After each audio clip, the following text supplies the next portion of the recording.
الناس ساعات بياخدوا الظواهر ويسيبوا الجوهر. يقول الحل اني اصوم، اني اصلي، اني اضرب مطنيات، اني اقرا في الكتاب، اني اروح الكنيسة. كل ده كويس، لكن الحل الوحيد اللي من غيره كل الحاجات دي ملهاش قيمة انك ترجع لله، تكون علاقة شخصية معاه،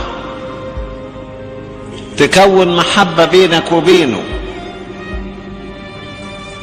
بدون هذه العلاقة، بدون هذه المحبة، لا فائدة من صلاتك، ولا فائدة من صومك، ولا فائدة من مطنياتك، ولا فائدة من الاجتماعات الروحية، ولا فائدة من كل هذه الوسائط اللي انت بتمشي فيها.